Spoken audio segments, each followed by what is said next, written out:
আসসালামু আলাইকুম সুপ্রিয় দর্শক, আপনারা সবাই কেমন আছেন? আশা করি ভালো আছেন আল্লাহর রহমতে। তো আমরা আসলে স্ক্রিনে যা ছবিটা দেখাচ্ছি, এর নাম আসলে বলা লাগবে না, ওনার নাম তারপরেও বলে দিই কাইন্ডলি সবাই ক্লিয়ার হওয়ার জন্য। এর নাম হচ্ছে থটস অফ বিল্লাল। তো ভাই আপনাদের সবাইকে নিয়ে আসছি, এর কারণ হচ্ছে বাংলাদেশে এখন হট টপিক থটস অফ বিল্লালকে নিয়ে। আমার লাউড়া টপিক। আচ্ছা বলেন। আচ্ছা ভাই, মনে করেন এটা একটা এখন হট টপিক, তা আপনি থটস অফ বিল্লাল কি আসলে অহংকারী না কি? আসলে আপনি যদি ক্লিয়ার করতেন সংক্ষেপের এখানে ভিতরে। সমস্যা হইছে, থটস অফ বিল্লাল হইল কি, চা দোকানের কর্মচারী একটা ছিল। আচ্ছা, হ্যাঁ। যাক, যদিও বলা ঠিক না, তারপর বলি। আমি একদিন ওই দোকানে চা খেতে গেছিলাম, ওকে আমি 20 টাকা টিপসও দিছি। আসলে কি? হ্যাঁ।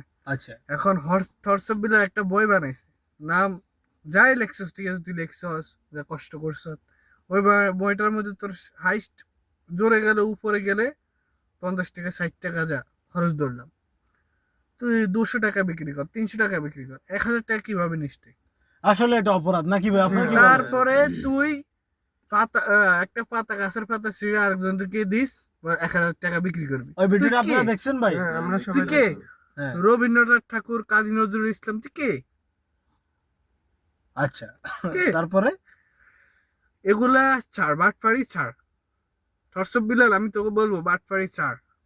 আচ্ছা ভাই, ঠিক আছে ভাই, আপনার মতামতটা কি আসলে আপনারা? আচ্ছা, এর ভিতরে আরো একটা জিনিস আছে, সেটা হচ্ছে ওমর অন ফায়ার, যে ছেলেটা কন্টেন্ট ক্রিয়েট করে। ভাই আসলে সে কে?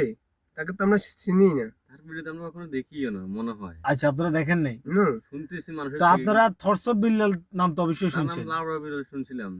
লাউড়া থটস অফ বিল্লাল না, আসলে ওনার নাম এটা না, ওনার নাম হচ্ছে থটস অফ বিল্লাল। আচ্ছা আচ্ছা, থস এখন না। বর্তমানে বাংলাদেশে অনেক হট টপিক এসে আছে। এখন আপনাদের মতামত কি?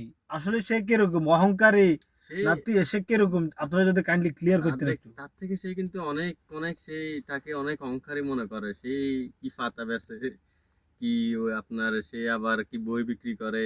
সেটা আসলে ঠিক নাই ভাবে এগুলা করা। সেই অহংকার নিয়ে এগুলা করা, এটা মোটো মানুষের মনে হয় না যে এভাবে করা, এটা একটা অন্যরকম মনে হয়।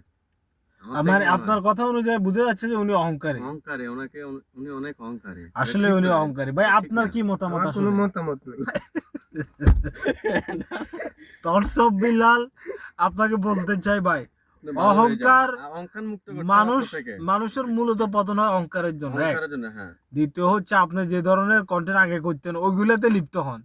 আপনার দরকার নাই তো সমাবেশ ডাকে, হলুদ সাংবাদিক ডাকে। আপনি আপনি আপনি শুধু আপনার এলাকা না, আপনি পুরা দেশ গোটা জাতিকে একটা বিভ্রান্তির ভিতরে রাখছেন। হ্যাঁ হ্যাঁ, তো অবশ্যই আমরা আমাদের পক্ষ থেকে বলতে চাই, আপনি আসলে ভালো হয়ে যান, ভালো কন্টেন্ট ক্রিয়েট মাসুদ, করেন, ভালো হয়ে যাও মাসুদ। ঠিক আছে ভাই? কিন্তু আসলে আর আপনারা এখন বর্তমান যে জেনারেশন, এরা আসলে হচ্ছে একটা